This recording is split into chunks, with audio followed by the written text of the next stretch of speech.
Dad, please listen to me. It wasn't my fault. Enough. Your excuses are tired, and we won't hear them tonight. I didn't steal your watch. Don't lie to me, son. I know you took it. Every problem in this house starts because You knew exactly what you were doing. How could you do this to us after everything we've done for you? most wasn't the accusation. It was realizing his own family trusted a lie more than him. Inside a beautiful house in Seattle, Ethan Miller lived like a stranger inside his own family. After Ethan's mother died years earlier, his father, Daniel Miller, remarried a woman named Rebecca. Rebecca had a son named Jason. From the beginning, Jason hated Ethan because Ethan was kind, smart, loved by teachers, and worst of all, Daniel secretly treated Ethan with more love. Jason couldn't stand it. At dinner one night, Daniel smiled proudly. Ethan got the highest grades in school again. Jason's face darkened instantly. Later that night, Jason quietly entered Daniel's office. He stole an expensive gold watch from the desk drawer and hid it inside Ethan's backpack. The next morning, "Who took my watch?" Daniel shouted angrily. Everyone panicked. Then Jason pretended to notice something. "Wait, isn't that Ethan's bag?" Daniel opened it slowly. The gold watch fell onto the floor. Silence. Ethan's face turned pale. "What? I didn't put that there." Rebecca looked disgusted. "I knew this boy would become trouble someday." Ethan looked desperately at his father. "Dad, please believe me." But Daniel stayed silent.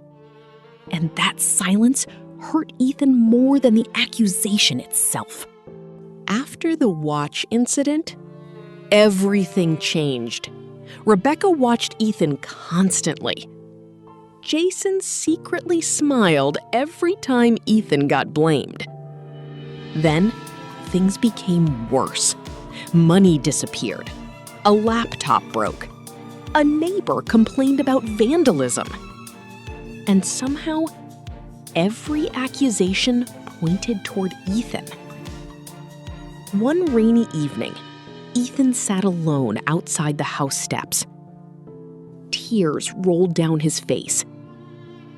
No matter what happens, they always blame me. An old neighbor named Mr. Howard sat beside him quietly. Sometimes people believe lies because truth takes longer to see. Ethan lowered his head. "I feel invisible in my own home." Mr. Howard looked at him carefully. The strongest people are usually the ones nobody protects. Those words stayed inside Ethan's heart forever. Meanwhile, inside the house, Jason watched Ethan through the window with satisfaction. But jealousy is dangerous, and Jason was becoming addicted to destroying Ethan's life. One weekend, Daniel's business partners visited the house for an important dinner. Rebecca prepared everything perfectly. The entire night had to go smoothly. Jason saw the perfect opportunity. Before dinner started, he secretly poured juice onto Daniel's expensive business documents. Then, he hid the ruined papers inside Ethan's room. Minutes later, "The contracts are ruined!" Daniel exploded. Everyone searched the house frantically. Rebecca stormed into Ethan's room first. Then, she found the wet documents. "You did this?" she shouted. Ethan looked shocked. "No, I swear I didn't." Jason pretended to defend him softly. Maybe it was an accident, but inside, he enjoyed every second. Daniel looked exhausted and disappointed. "I defended you before, Ethan, but this keeps happening." Ethan's eyes filled with tears. "You think I'm lying too?" Daniel couldn't answer. That silence broke Ethan completely. That night, Ethan packed a small bag quietly, and for the first time in his life, he thought about leaving home forever. Before Ethan could leave, something unexpected happened. Rebecca accidentally entered Jason's room while cleaning.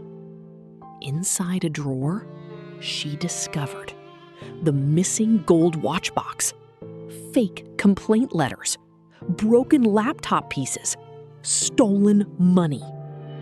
Her hands began shaking.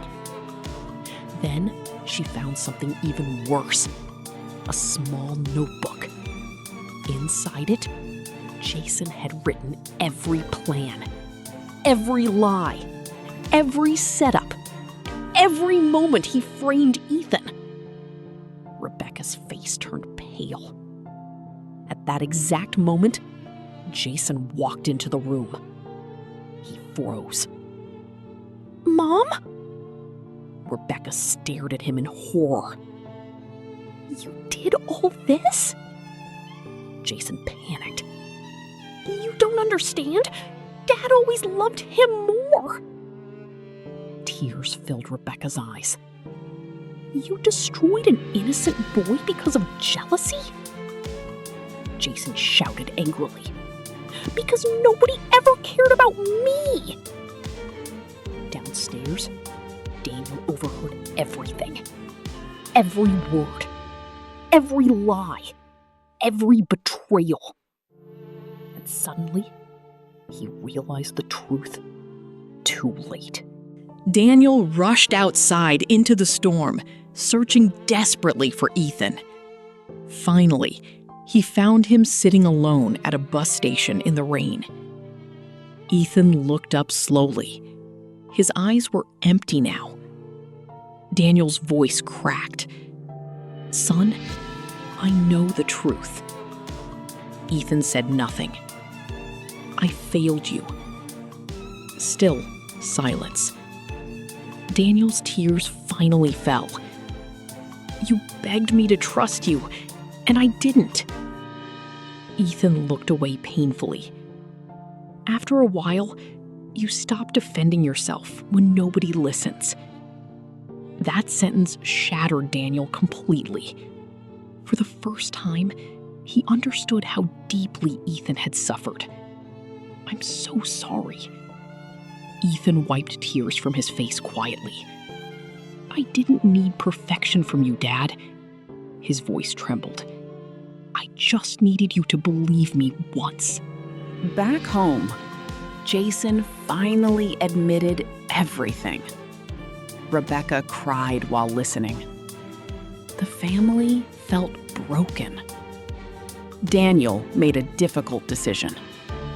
Jason would lose privileges, attend therapy, work community service, rebuild trust slowly. But Ethan changed too. The pain made him quieter, stronger, more mature. One evening, Daniel sat beside Ethan outside during sunset. "I don't know if I deserve forgiveness." Ethan stayed silent for a moment, then quietly said, "Trust is like glass. If you break it enough times, it never looks the same again." Daniel lowered his head in shame. But then Ethan added softly, "Still, broken glass can reflect light too." Daniel finally cried.